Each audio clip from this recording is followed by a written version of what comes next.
Hello' বন্ধুসকল, ভালে আছে না সবে? ভালে আছে তো? ঠিকঠাক আছে তো সবে? এক্টিং সেক্টিং করে আছে তো? ময়ো কৰি আছো দে এক্টিং ইউটিউবতে, বুজি পালে? বেহাৰবাৰী আউটপোষ্ট চাই আছে না নাই আপোনালোকে? চাই আছে? চাই থাকক, মই যাই আছো, বেছি টাইম নাই আৰু, মোটামুটি আৰু 2 মাহ আছে, তাৰপিছতহে মই যাই ওলাম গুবলাকে। এতিয়া মই আপোনালোকক এজন আৰ্টিষ্টৰ লগত কথোপকথন কৰা মানে আলোচনা কৰা শুনাই দিম। এই আৰ্টিষ্টজনৰ নাম হ'ল অশ্বিনী ডেকা, আমি যাক মুকুতা বুলি কয়, আমাৰ বেহাৰবাৰীত বাচ্চা বুলি কয়। এই মুকুতা ডেকাৰ লগত মই কথা পাতিম, আপোনালোকে ধৈৰ্য ধৰক আৰু শুনি থাকক মই কি কথা পাতিম তাৰ লগত দেই। অলপ সময় ৰখক, এয়া আহি আছে, ৰুম হৈছে। হেল্ল' মুকুতা। হয় কওক। ধন্যবাদ, ভালে আছে তো? একদম ভালে আছো, আপুনি ভালে আছে? ময়ো ভালে আছো তো। হয় এতিয়া বৰ্তমান আজি শ্বুটিং নাই না কি আমাৰ বেহাৰবাৰী আউটপোষ্ট? মানে কি আজি 2 মাহৰ আগতে মই বাথৰুমত পৰি মূৰত অকণমান ব্লাড জমা হ'ল, ডক্টৰে ট্ৰিটমেণ্ট লৈ আছো, এতিয়া 3 মাহৰ ছুটি। মই মাজতে ভাল হোৱা বুলি শুনিলো। হয় ভাল পাইছো বাৰু এতিয়া। মানে যোৱা নাই আৰু শ্বুটিঙত? নাই যোৱা যাম আৰু। দে আচ্ছা মুকুতা, মই তোক সংগীতৰ বিষয়ে এক্টিঙৰ বিষয়ে কেইটামান প্ৰশ্ন কৰিম, হয় তই অলপ মোক উত্তৰ দিবি দেই। হয় মোৰ লগত এজন আমাৰ চেনেলৰ এডিটৰ আছে, এনে শুনি আছে আৰু কথাটো। হয় আচ্ছা, তুমি এই যে আমাৰ সংগীত জগতত কোন চনৰ পৰা হয় আহিল, কিমান বয়সৰ পিছত আহিছে?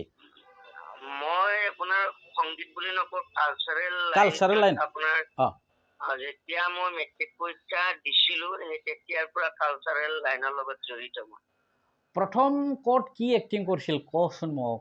প্ৰথম মই আমাৰ সিংগাৰপাৰা হাইস্কুল মানে সিংগাৰপাৰা উচ্চতম মাধ্যমিক বিদ্যালয়ত মই প্ৰথম এই মঞ্চত কৌতুক অভিনয় কৰিছিলো সিংগাৰপাৰা পাতিতেৰম উচ্চ মাধ্যমিক বিদ্যালয়ত। তাৰ জৰিয়তে আজি যিমানখিনি হৈছে প্ৰথম ষ্টেজখন মোৰ সেইখনে। তাৰপিছত চিৰিয়েল হিচাপে কোনটো প্ৰথম? চিৰিয়েল হিচাপত প্ৰথম আছিলে ভাড়াঘৰ। তাৰপিছত ভাড়াঘৰটো ৰঙৰ আছিল নেকি? ৰং চেনেলৰ।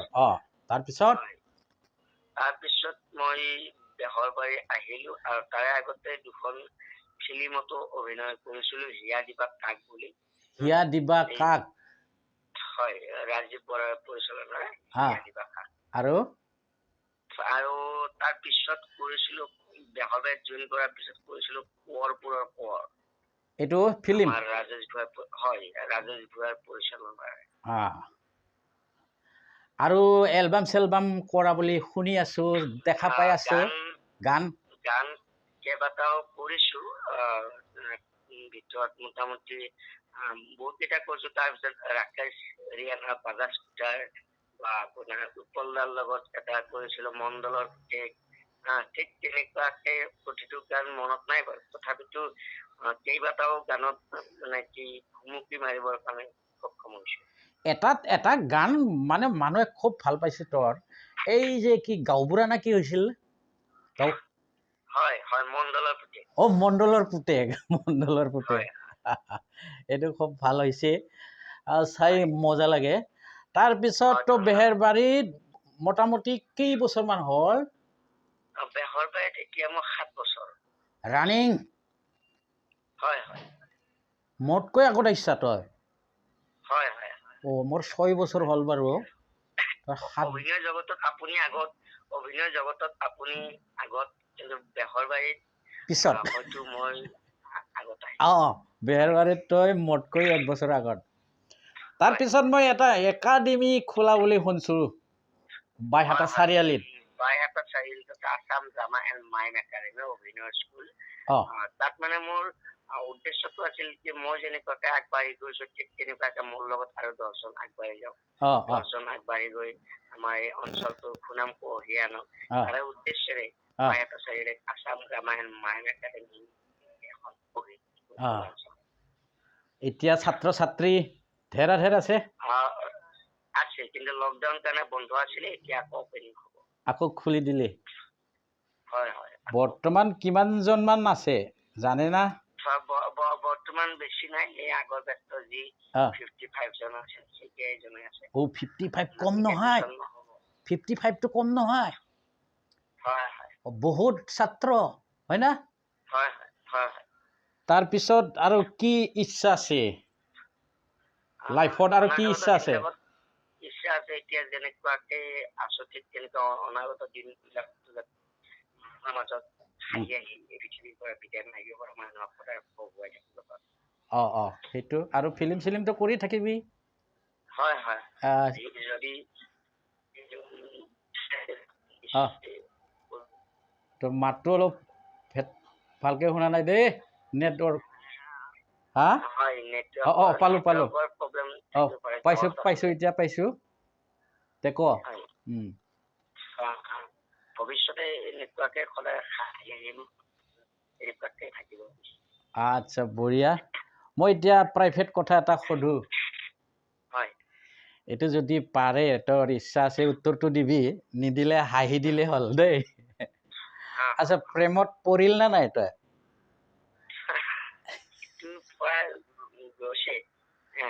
হা? কিন্তু বাকীখিনি সমজুৱা ক'ব বৰ্তমান সময়ত যোৱা নাই আৰু।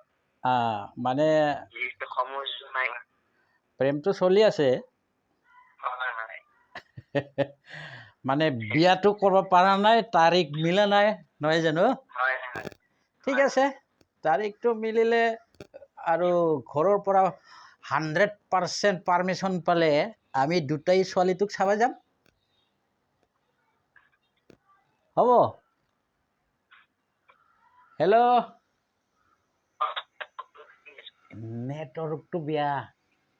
মই শুনি আছো। আপুনি শুনি আছে? ঠিক। উত্তৰটো পোৱা নাছিলো। আমি বোলো ঘৰৰ পৰা তোমাৰ 100% যদি কিবা পায় এই পাৰ্মিশ্যন, আমি দুটাই ছোৱালীটোৰ ঘৰত যাম, হয় না নহয়? হয় হয় হয় হয়। ঠিক আছে, আশীৰ্বাদ থাকিল। আৰু মোৰ চেনেলৰ পৰা আন্তৰিক অভিনন্দন জ্ঞাপন কৰিলো মুকুতা। আৰু আপোনাৰ চেনেলৰ সকলোলৈকে মোৰ তৰফৰ পৰা দিয়া ভৰা অলপ জনালো, অনাগত দিনবোৰত যেন এই চেনেলটোৰ জৰিয়তে মানুহে বিভিন্ন ধৰণৰ ভিডিঅ' পাই থাকে। ধন্যবাদ ধন্যবাদ ধন্যবাদ ধন্যবাদ। এয়া আছিল মুকুতা ডেকা, আমাৰ বেহেৰবাৰী আউটপোষ্টৰ বছ। চিনি পাইছা না মানুহটো কেনেকুৱা? এই ফটোবিলাক মই দেখাই আছো, আপোনালোকে চাই থাকিব। নমস্কাৰ। ইয়াৰ পিছত আহিম মই বাইলুঙৰ সৈতে দেই। তো আজিৰ কাৰণে ইয়াতে মোৰ নাটকখন সমাপ্ত কৰিলো দেই বন্ধুসকল। নমস্কাৰ।